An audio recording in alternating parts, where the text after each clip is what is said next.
Purposely. Your life, God's purpose. Listen at purposely.com.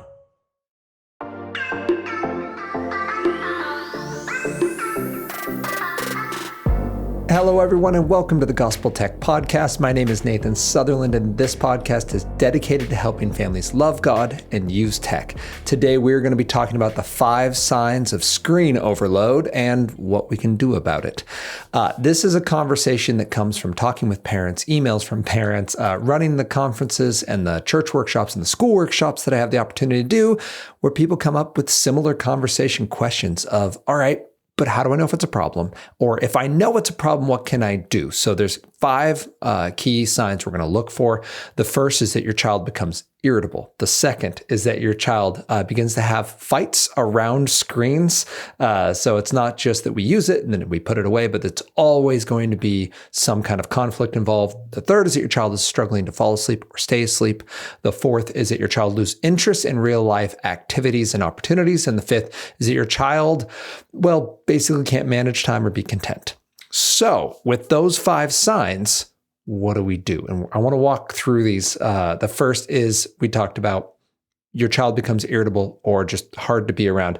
This came from a couple who came to one of my talks and came up afterwards and said, hey, our young child, we're talking under the age, they had 2 kids under the age of 4. They said both of our kids love particular shows, but every single time the shows go away, it becomes a thing. They're mean to their siblings. They become more irritable when we try to correct them. They begin to talk back more.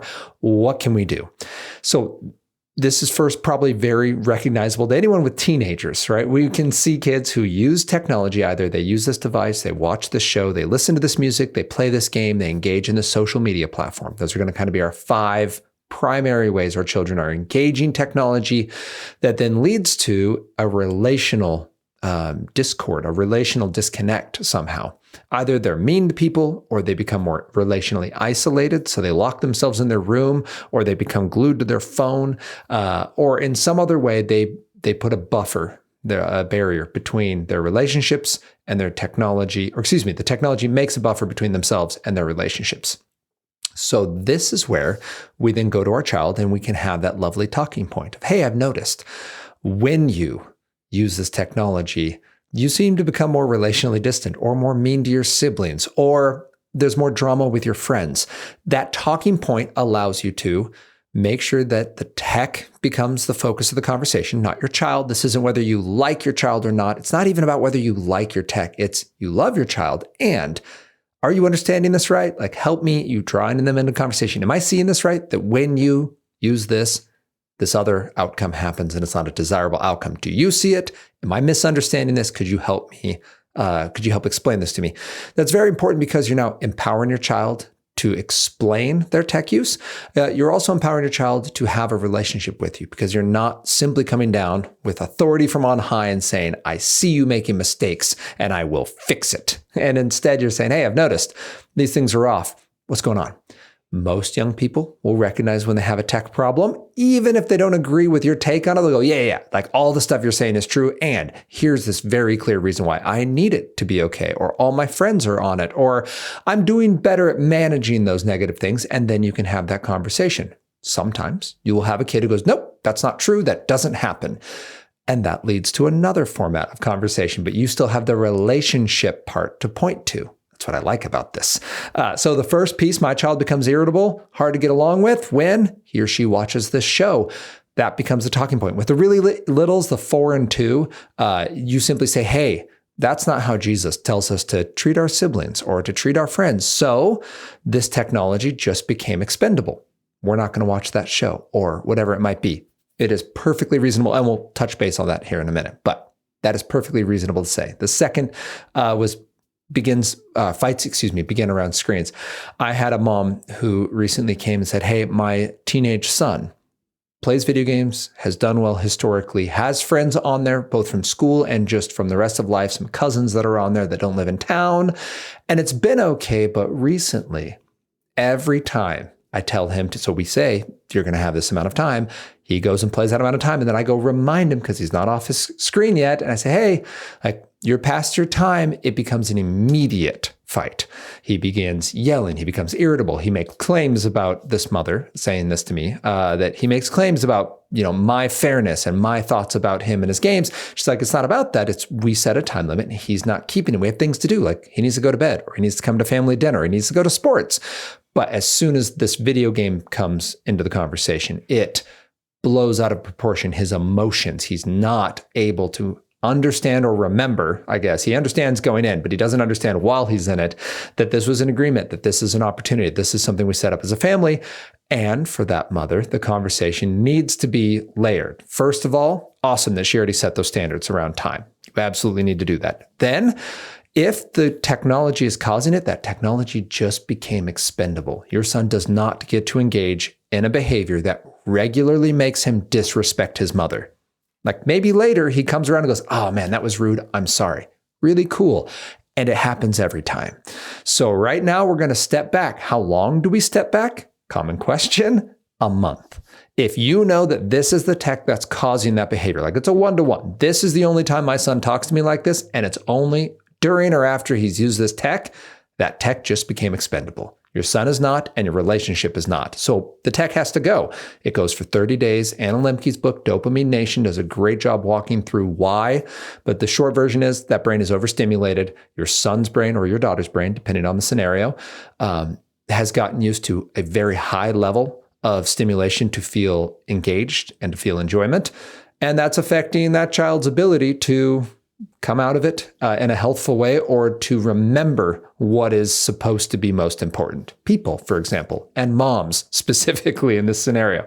So in the case of a young man who's playing a video game that's been historically okay and now it's pivoting, there's now a fight, there's a conflict every time no comes up. Either no, you can't keep playing, or no, it's just not a good time right now. This is another scenario that comes up a lot where parents go, hey, we've noticed like this, there's nothing wrong. This is safe tech.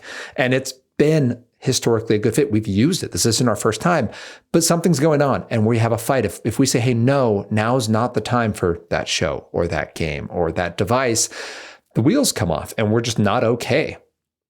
Note that specific. We're not okay without this. I like to call that the medicating with technology, that you're not using it because you're okay. You're using it to be okay. So there's times where we play games because we want to have fun with our family or our friends or individual or just independently. But we can watch very clearly when that's not happening. No matter what we tell ourselves, that's not what's going on. We're using this to be okay. We're medicating with our technology. We can remove the offending tech and replace it with, first of all, really low stimulation, like analog adventures. We don't necessarily have to go there first. You can say that game's a problem. What about this lower tech game?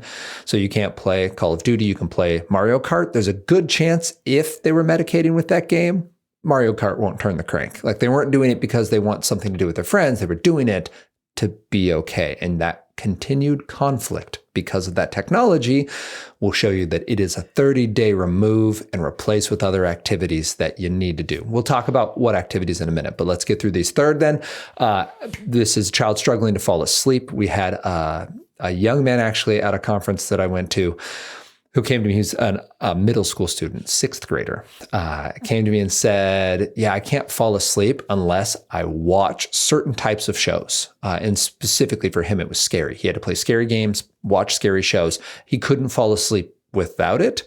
And in just a couple, like I'm not a professional counselor, but I'm like, that's unusual. When's the first time you watched a scary movie? And it was really early, first few years of life. And then he has continued to dive in deeper and has a lot of unfettered internet time. And this is what his friends are into. And he's basically got himself to the spot where he can't function in terms of the natural ability to fall asleep unless his body reaches a certain height of stimulation. And that takes a certain amount of violence for him to get there. Like you can hear this, right? But it showed up as trouble sleeping. Well, like this kid doesn't just need sleep medication. Like this kid needs to unpack some of the baggage that he's got both from his life. This is digital neglect. I don't know where the parents are and I don't know his life story. Again, this was at a conference I was speaking at. But like that's a sixth grader who already has years of visual and experiential trauma, at least through mirror neurons and watching other people experience trauma that is not appropriate for that age group. None of those movies were rated PG. None of those games were rated E for everyone. So we have that first and foremost. And then we have working from that, the sleep as a problem. All right, you also need sleep to physically be okay. So how do we work on sleep? We're going to remove the unhealthy. We're going to get him professional support. And we're going to make sure that we are talking about the content we're ingesting. So the first conversation was our time conversation, but we also need our content conversation, which those two always tie in with the place. So what can we watch? And then when and where can we watch it? What can I listen to? And when and where can I listen to it? It is entirely possible that sometimes that independent game just needs to become a group game. Yeah, you can still play it for this amount of time in this location with others. Maybe that's all your family needs. But again, if it is coming down to the way it's impacting relationships or the way their emotions are being impacted or the sleep they can get, there's a good chance we need a full 30-day removal, replacing that with other activities at the pace of real life, analog adventures that are much more difficult to get overstimulated, much more difficult to over-participate in, and much more difficult to have a detrimental effect on your relationships and your emotions and your sleep. Which brings us to your child loses interest in other areas. Again, a lot of these coming from conferences and talks. A mom came to me with two of her kids and shared a really hard story of deep loss. And in the process said, so basically while we were putting out fires as a family, our son was kind of left to fend for himself on the internet.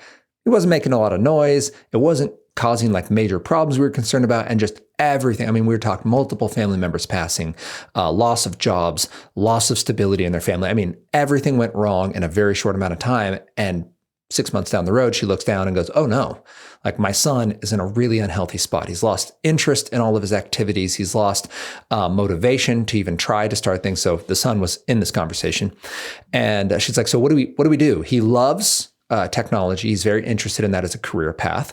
He's very good at it. And he has a lot of friends through video games and then through these, coding interests and these other things that he's into. But son has acknowledged, as he did in this conversation, and told me, says the mom, that these outlets are causing unhealthy choices. That when he's in these spaces, he also makes other choices that he doesn't want to have be a permanent part of his life. What can we do? And it was a really neat conversation with this young man being like, yeah, like I'm not into sports, but I also don't want this for the rest of my life. He's a middle school kid. So what do we do? And talking with him, like, okay, so you can, again, step away from some of the unhealthy choices. Like, it's great that these are things you want to make your career. It's not going to be a good career if you're toxic in the process, right? Like, it's great that you're good at coding, but if you want to be a professional coder and being around coding environments, having free reign of the internet is super destructive to you, like, don't make that your job. Like, don't gain the world and lose your soul. Like, let's find a way to get you to be healthy first relationally. And so you find a single friend. You don't need 20 friends. You don't even need 5. You find a single friend. That could be through school, could be through church, could be through a sport. But I'm not talking about those controlled environments. This is a friend you're going to spend, let's say, an hour with during the week outside of the controlled activity. So after practice, can this friend come over for 1 hour? On a Saturday or a Friday after school, can this friend come over for 1 hour or stay through dinner? We'll feed him and then he can go home. That idea of like, all right, we have the friend, and remember, friends consider you an equal. They make you a priority and they share real world experiences. So there are people we like a lot, but they're not friends because they don't know we exist, right? Like they're a YouTuber that we really like. That's not a friend. It could be someone you admire. It could even fall in a category of like someone is like a role model. Wow. That word slipped my brain. But that's not a friend. It has similar emotions and feelings on our end, but not mutual, no shared respect, no priority, and not a real world shared experience. So then once we have a friend, then we go and find ways to engage in even the process of finding new activities. So we have the young man, he lost his real world connectivity because of life trauma and being allowed just into the internet, realized there's a problem. And now we build it up, starting by finding a real world friend, and then bringing in at least an analog adventure, something at the pace of real life they can do together, because those are going to be healthy spots, and making those unhealthy choices is going to be harder to do. And then fifth and finally, we talk about the child can't manage time. And this is where our family is at. So there's a couple digital activities we let our kids do. They watch shows. Periodically, we have a family movie night. They're allowed to do I won't name I've named it before, but a language learning game and then Scratch, which is a coding program. And the language learning game is very good at behavioral design. So it has levels, it has points, it has streaks, so it tracks if you come every day, and then it has like leagues. So if you don't show up enough, you lose your streak. If you don't do enough work while you're using it, you can get demoted from leagues. None of it actually matters. Like you could just show up every fifth day and not get any of the points, and like you'll still learn. Like it doesn't change the experience of learning in terms of like, will you, like they don't, how to say this? They don't withhold lessons from you and go, you can't learn that part of Spanish yet because you don't show up enough. Like it doesn't do that, but it's behavioral design. It makes you feel good. It makes you feel like you're motivated to go try again or to stay a little bit longer. And it's been eating my kids' faces off. So we've gotten to the spot where like, hey, we're not doing this every day.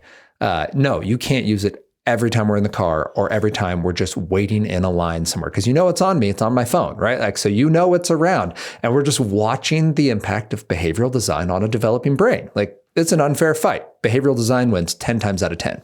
But we do say, hey, we're going to really break it down into three things. We're going to have boundaries. Actually, I'm going to pause. So that's what we've been processing as a family. And as we talk about boundaries, we'll talk about, you can just say no. You can say, this is a yes, but the wrong time. So we're not going to do it right now. But yeah, you can do this thing. And we will have times where we go, yes, this is a great time and a great option for you to use. So when we talk about time, that's what our family's been wrestling through. And the way we've had to figure that out is by helping make it clear of like, this would be an appropriate time to do this, right? So I mentioned before, not when we're just waiting in line, not when we're in the car, not just anytime you think of it. But we'll set aside 30 minutes and you can do Scratch or this language program. You can't do them both. You don't get to stack them for an hour of designated, learning time with technology. You can get 30 minutes though, pick one. And maybe the child is unhappy with that. Okay, I'm not going to make you do either of them, but if you want time, Hadley has started using Khan Academy. So she's 5. Khan Academy has some like counting lessons, and she learned how to read, so she can pick out what the lesson's asking to do with finding fewer or which one has more. So she can get herself through these lessons, and it gives her feedback. And she does 15 minutes. Khan is the least stimulating in terms of behavioral design. It's got a little bit, like it tells you if you got it right or wrong, and it gives you like a little confetti burst if you get it right. And then if you finish it, it shows you whether you are making progress, if you've completed it, mastered it, or done like I remember what the crown is, if you do it like 3 times on perfectly. I don't remember what they call that, but there is, so like that is behavioral design because they're changing icons, they're motivating you to try again, even if you've shown that you can do it. But there's no levels, there's no little dancing characters, there's no point system or streak counter or encouragement to buy premium versions so you don't get ads or so you get more grace, so you can get double your points. Like there's none of that built into Khan Academy. So as we look at then the technology, we have those 5 areas we're looking at. For the 5 signs of screen is it impacting their relationships? Are they getting more isolated or removed? Is it impacting their emotions? Are they needing it to be okay? Is it impacting their sleep? Is it affecting their enjoyment, their wilting, and their breadth of passion and interest? Or is it impacting their time? So then if it does, what do we do? Well, I mentioned this already, but I want to say it again. You look for healthy boundaries, 3 areas specifically. You need to make sure you've talked to your children about where they can use their tech, when, what time, and for how long, and what content is going to be acceptable to consume. And that can be simple. For my 5-year-old, we say yes to things like Mr. Rogers and Daniel Tiger and Wildcrats. We say no to things like, Vlad and Nikki, a YouTube channel. You might like it, but if you look at the stimulation rate of those two, Vlad and Nikki is often a mom playing with kids. It seems like this should be really safe, awesome content, but it can be wildly overstimulating. You can go look it up on YouTube. If you feel better looking up something like Powerpuff Girls, go look at that.